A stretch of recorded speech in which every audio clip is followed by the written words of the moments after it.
Hi everyone, Derek with Tarvin here. And in today's video, I'm going to be going over how to configure your domain within Tarvin. This will include selecting which domain you're going to send from, setting up the DNS for that domain, and how you can maximize deliverability. The first step of setting up your domain within Tarvin is picking which domain you want to send from. Now there's really only two main options. You can send from a base domain or you can send from a subdomain. And to explain those, a base domain would be like company.com, or a subdomain would be like updates.company.com. When sending marketing email, you always want to use a subdomain. And there's really two main reasons why. The first reason is you want to protect the reputation of your base domain. So in this case, the reputation of company.com. And the second reason is that you can isolate performance metrics between those two domains. If you're tracking the performance of your emails, then it's easier when you have a subdomain to see how your marketing emails are doing versus how your transactional or system emails are doing from your base domain. But the main reason is that you want to make sure to protect the reputation of your base domain. Now, when picking a subdomain, there are a few things to consider. That subdomain needs to be something professional and easy to understand. So some good things to use would be like updates.company.com or email or newsletter.company.com. Some things you don't want to use is stuff that looks spammy to Gmail or Yahoo. Something like promo.company.com or deals123. If it looks spammy to you or feels spammy to you, just avoid it. You want to pick something that's clear and professional and easy to understand. Now, to do this in Tarvin, it's pretty simple to get that set up. First, you'll go to your main navigation, click on account, and then from that, go to the domains page. On that domains page, you'll click the plus icon at the top right, which will bring you to the dialog to select your domain. In here, for this example, I'm going to use updates.derekjdev.com. These other settings you can leave as is. After that, you'll hit next. This will bring you to the screen to set up the DNS records. Now this might look a little overwhelming, but we'll go through it step by step to make sure that you guys understand what's going on and how to get that DNS properly set up. On this screen, Tarvin will give you all the records needed to get your domain configured. Now in this example, I'm going to be using Squarespace to show you how to set up your DNS. These instructions may not be completely accurate for other DNS providers, but it should be similar enough to help you get those DNS records added. Now, before I copy any of these values over, I'm going to go into Squarespace and show you how to get to your DNS. So once I logged into Squarespace, it brings me to my dashboard. From there, I'm going to click on domains, and then I'm going to click on which domain I want to modify. So in this case, I'm doing derekjdev.com. And in some DNS providers, you may see the option to add a subdomain. But for this instance, you don't want to use a subdomain to set up your DNS. When you set up your DNS for a subdomain, you want to use your base domain and set up the DNS records for that base domain. If you see an option to add a subdomain or add an alias, just ignore that and go to the DNS settings for your base domain. Now, once you're in the domain within Squarespace, you'll click on the DNS section. In here, it'll bring you to your DNS settings, which all this top stuff we can ignore. This is the defaults for Squarespace domains, and this is the default for Domain Connect. But what we're looking for is this custom records. Now, the first thing we're going to do is click Add Record. Once we click Add Record, it'll open up this editor to add a DNS record. So let's go back to Tarvin really quick to see what we need to add. So the first record is a CNAME type. The host name is this k1.domainkey.updates, and the value is k1.dkim.trvt.io.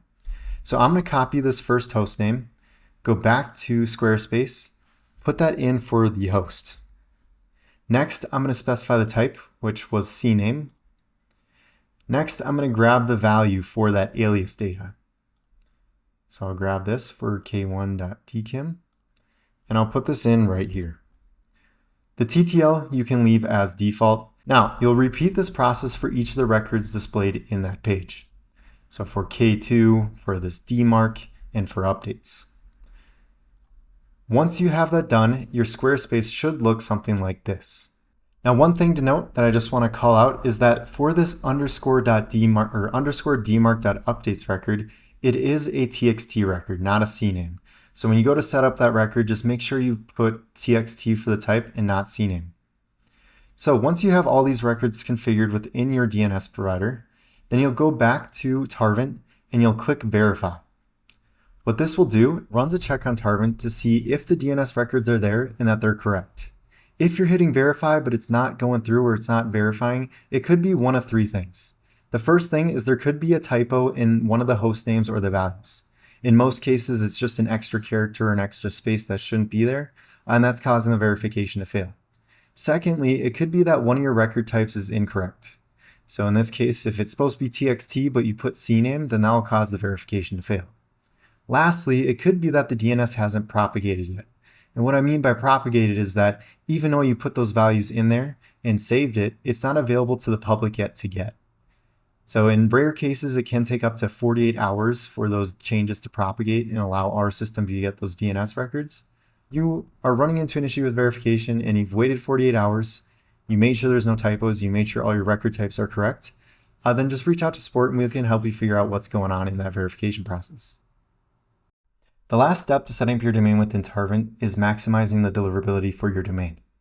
Now, there's one prerequisite to doing this, which you should have already done in the second step, but I'll just go over it just to make sure it's clear on what needs to be done.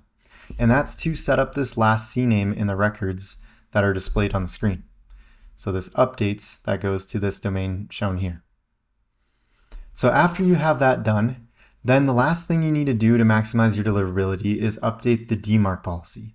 And I know this sounds really technical, but all that we're basically doing is for this DMARC record that you set up, the txt record with _DMARC, is we're changing the value and particularly the p equals in the value. So by default, we tell you to do p equals none, which is the most lenient policy for DMARC. But to maximize your deliverability, you'll want to change that p equals to either quarantine or reject. And without getting into all the details of what that does, when you put it to quarantine or reject, it tells Gmail, it tells Yahoo, it tells all these ISPs that you're a serious sender and you only want emails coming from you to be sent. This allows you to prevent any spoofing that could go on. It prevents anybody trying to act as you to send email using your domain, which is spoofing. But yeah, it's a good way to tell all these ISPs that you're a serious sender and it gives you the best shot of landing in the inbox. Now to do this, we'll go back into your DNS settings. So we'll go back into Squarespace in this example, and you'll find that DMARC record. In here, you'll click Edit, and this will open up the Edit record. So now, we'll simply go to the value, highlight the none, and change this to Reject. After that's done, we'll hit Save. Once you have that done, you'll come back into Tarvent, and then you'll do Verify again. This will run a check in Tarvent again to check the latest values for those DNS records. If the DMARC record is updated and we got that latest value, then you'll see the last badge in the status column. Now, before we did this, there was a check mark here, but there wasn't a badge. That check mark just says, hey, you're good to send, but it could be better. To get this badge, you need to set that policy to either quarantine or reject. These were the 3 steps to getting your domain configured within Tarvent. Now that you got through those, you've picked the domain you're going to send from, you've configured your DNS, and you've maximized deliverability to get the best deliverability possible for your campaigns. If you have any questions, please drop them in the comments below.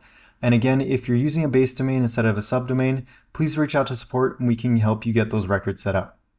That's it for today, and I'll see you guys in the next one.